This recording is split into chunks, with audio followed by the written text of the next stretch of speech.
Hey guys, it's Celestia. Recently I made a video called Art Advice I Hate Hearing, which was essentially just me ranting for 11 minutes about the irritation that constantly bubbles right underneath the surface of my psyche whenever someone tells me what to do with my art in a very specific way. Today's video, however, as requested, is the partner video to that one, with a much more positive topic. So with that in mind, now we're going to talk about art advice I don't hate hearing. I'm going to go over all of the art-related advice that I've been given over the years that has stuck with me and helped me improve my skills, including everything from good practices and perspectives to specific techniques.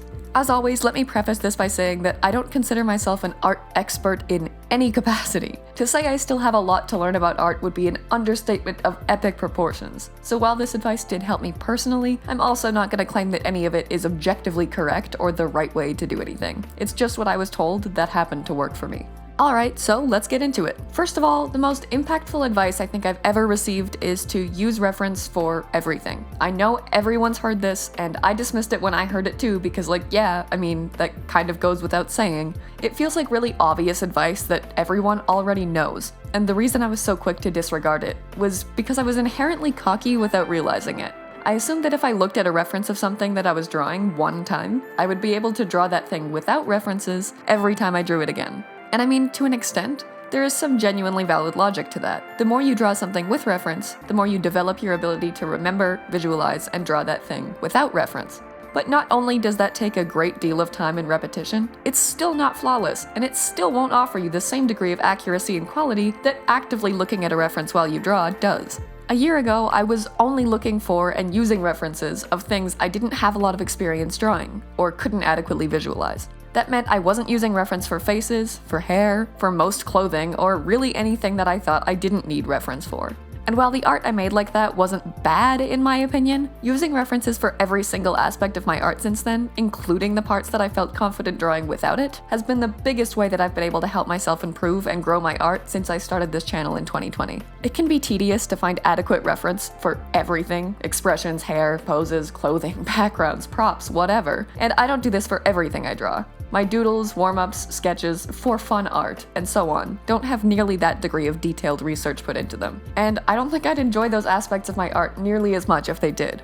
But for finished pieces and art studies done specifically to improve my skills, I found that in my experience, you can honestly never have enough references. And even, for example, a quick Google search of how a particular type of belt buckle looks, even when you know what it looks like, can have a real impact on the quality of your work. I like to make a full mood board of references before beginning work on one of these pieces, and for really complex stuff, I'll sometimes have multiple mood boards of different aspects of the piece that I want reference for. And to be clear, I'm not saying you should gather a bunch of references and try to make your work look exactly like them, or that you should only use them if that is what you want to do. I'm someone who usually stylizes my art in a particular anime-ish way, and the references I use are usually still based in realism. Even if you're like me and you're not actually trying to replicate the references as they are, I cannot reiterate enough that there is a huge amount of value in having them there anyway, because seeing something as it is in reality is going to help you stylize it way more accurately.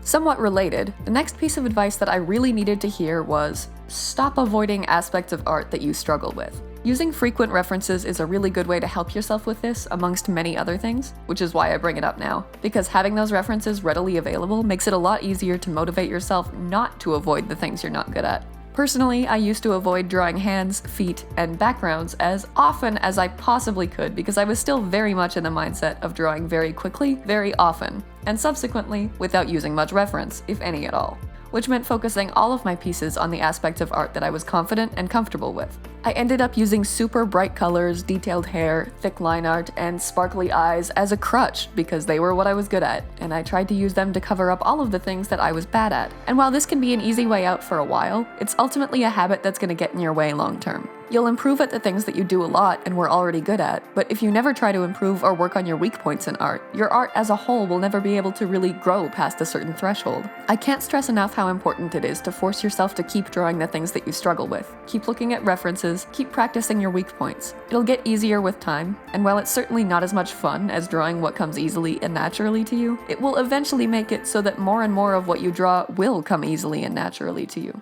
But next, let's talk about the practice of drawing very quickly, very often, because as I mentioned, I used to do that a lot. It's not inherently a bad thing. I mean, figure studies are often literally based around drawing something quickly in order to improve your skills at clearly interpreting a form within a limited time frame. And many art exercises include similar concepts, because there are a lot of benefits to it. But the problem with drawing very quickly and frequently arises when you don't do so just for studies or doodles or warm-ups and instead try to churn out fully colored, rendered pieces as fast as possible. I understand the motivation, trust me. When I did this a lot, I was trying to make a lot of finished pieces to sell at conventions as well as to post on social media. But because I was so focused on finishing pieces in as little time as possible, I wasn't using references, I wasn't maintaining any consistent degree of quality, I was sacrificing details to save time. And my art was never improving, because I was never allotting any time to trying to improve it. You can absolutely still finish your pieces while studying and learning. You don't have to just focus completely on improving your work and hold off on finishing stuff for posting or for sale. In fact, I honestly think it's helpful and even imperative that you do finish pieces sometimes, specifically for the sake of studying and learning. But if you want to do both, the best advice that I was given was to prioritize quality over quantity. Rather than making tons of art really fast and really often, make really good art that you're proud of, that you put a lot of time and effort into, because you'll grow as an artist while also making content that you're confident in either posting or selling. If the pressure to post super often on social media is one of your motivations for doing this, you can always post work-in-progress pictures, in addition to your finished pieces. Because not only do people like to see them, it keeps your engagement up while still giving you time to focus on your work and not rush. That said, the next piece of advice that helped me was actually not to finish every piece. As I said, because my priority was to make art to post and sell, I was subsequently only drawing for the purpose of making finished pieces. Everything I drew to make into a print, and that was a problem for a multitude of reasons.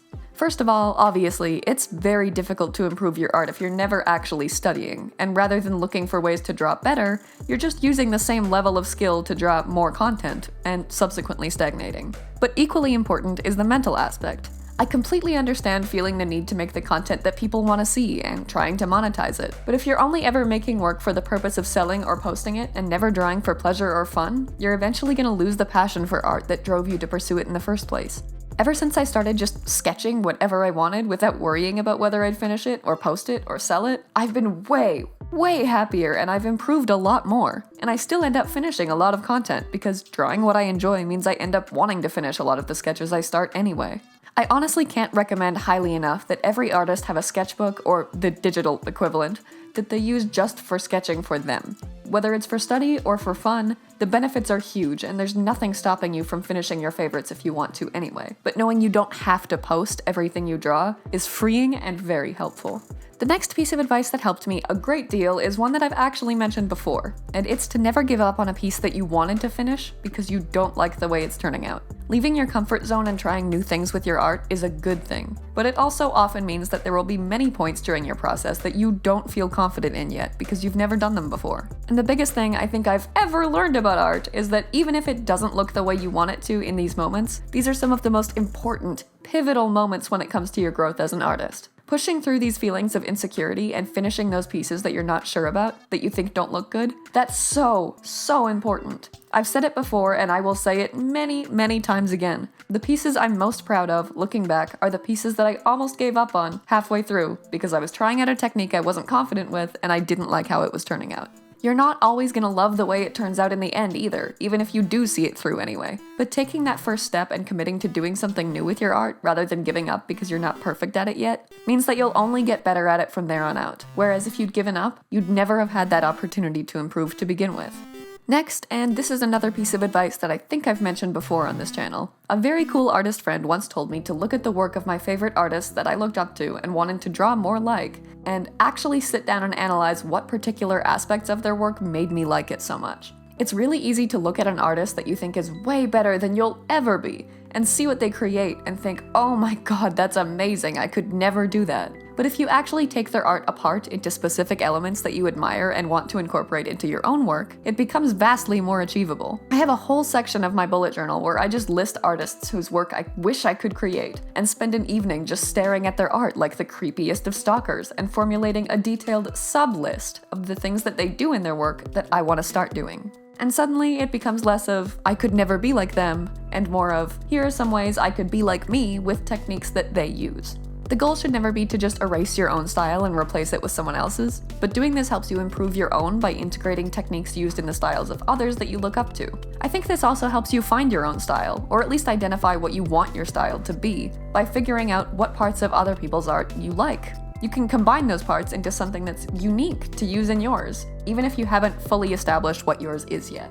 And the last piece of advice that pertains more to generally good practices and perspectives rather than specific techniques is not to work on one piece for too long in one sitting. I'm still guilty of doing this, and I have to catch myself and force myself to step away from my art and take a break, because that just doesn't come naturally to me. But I'm working on it, and it's been very helpful for me. First of all, it's just vastly, vastly better for your hand and your eyes, so the actual physical health benefits are prominent in and of themselves. But mentally, I know I personally have a tendency to work on one piece for so long that it just starts looking wrong even when it isn't. Kind of like if you say a word over and over again, it stops sounding like a word. It's the same deal with art, at least in my experience. The longer you stare at your work without stopping or working on something else or taking an actual leisurely break, the more distorted your perception of it actually becomes. Again, that's just me. This may not be the case for everyone. But when I feel frustrated with how my art is turning out, my first instinct is to just finish it right then and get it over with, which I've learned is not the move. Coming back to it a day or even a few hours later with fresh eyes means that I can view it with less bias. Because for me, I tend not to see the forest for the trees when I've been working on a piece for too long. I get so caught up in the details that I don't step back and actually evaluate the piece itself.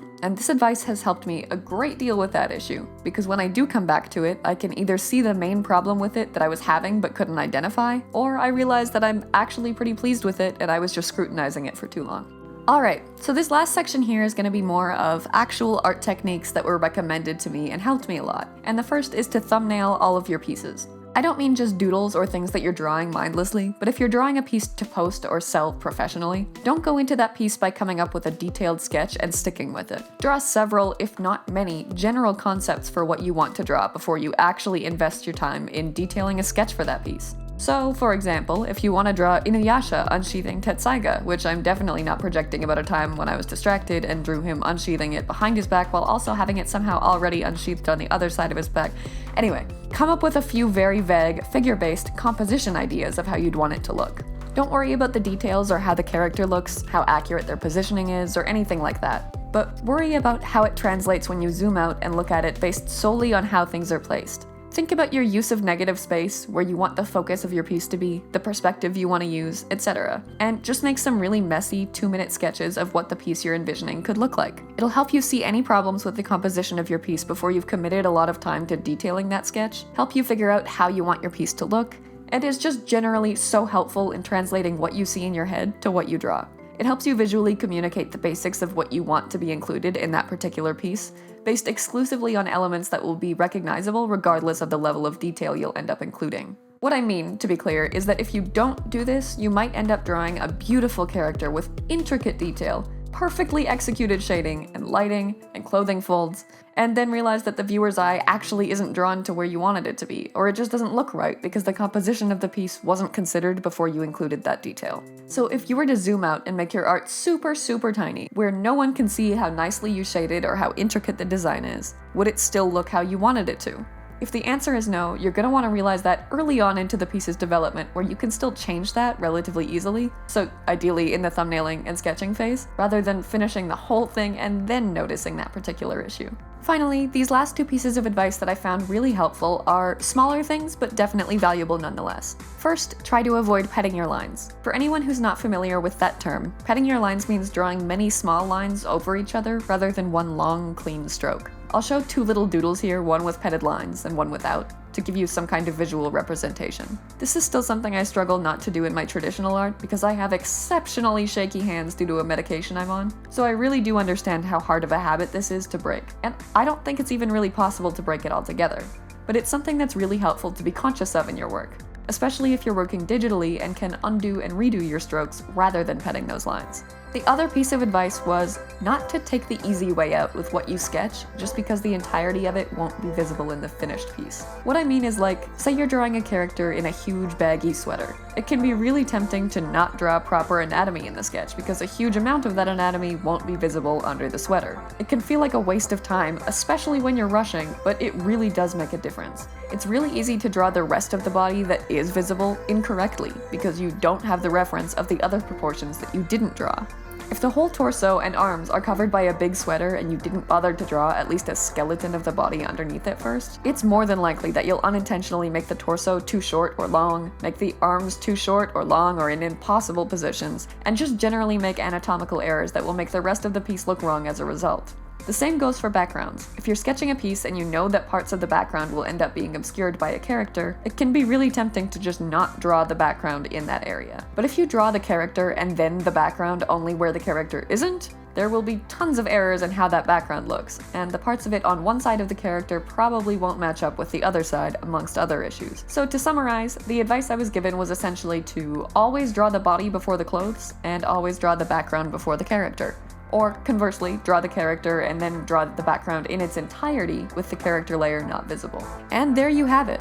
I'm actually really glad that the Art Advice I Like video is significantly longer than the Art Advice I Hate video, especially given how partial I tend to be towards angry old lady rants more than anything else. And I hope you guys enjoyed it and found something helpful in it. Before I end this video though, I have a couple updates for you guys. First of all, now that I've unlocked the community tab, I will no longer be hosting Twitter polls for you guys to vote on video topics. Instead, I'll be posting those polls directly on YouTube. And instead of posting them once a week, I'm gonna post 2 at the end of every month. Each poll will have 5 video topics, and the 2 most voted for topics from each poll will be made into videos for that month, making 4 in total. This will ideally make it more accessible for viewers without Twitter, and it'll also help me script and record all at once, rather than waiting for poll results at the end of each week, which will not only give me a much more manageable schedule, but it'll allow me more of an opportunity to make bonus videos, like my Animal Crossing storytime or the Jeff Bezos Mona Lisa debacle, which I'm really looking forward to. And next, and I'm sure you guys are tired of hearing about my Ko-fi, so I'll keep this part short, I have a new goal available on my Ko-fi. I have a bunch of designs planned for stationery and stickers that I'm gonna add to my merch line, and currently all Ko-fi donations are going towards funding the stuff that I need to make that, like a printer, ink, and a million types of paper. If you'd like to support me with this, I would very much appreciate it, and you'll also gain access to merch and commission discount codes, line art files, exclusive speed paints, tutorials, and shoutouts at the end of videos. If that's not enough, people who donate more than $20 towards this particular goal will be eligible to receive a free pack of stickers once the goal is reached and I've made those stickers, in addition to all of those perks. You can find my Ko-fi linked in the description, and now I'll stop the shameless plug. Okay, all updates aside, I just wanted to give a quick shout out to Fxllxng Music, who has been editing my audio for quite a while now. Not only has that editing been incredibly high quality, quick, and reliable, he also makes fantastic music, as his name would suggest. Personally, my favorite songs are Dxssolve and Poison, and honestly, if you were to go listen to those 2 in particular right now, you'd understand within minutes just how criminally underrated his music is. But in addition to his content on Spotify, which is linked in the description, he also sells music and 3D models for content creators, including the song I've been using for my outro for a while now, as well as the instrumentals in the background of today's video. Whether you want new music to listen to or new music to use in your content, please go check him out, because he's just generally fantastic. And with that, I'm finally done, and to anyone who's actually still here, I don't know why, but I appreciate it. Thank you for watching, and I'll see you guys in my next video.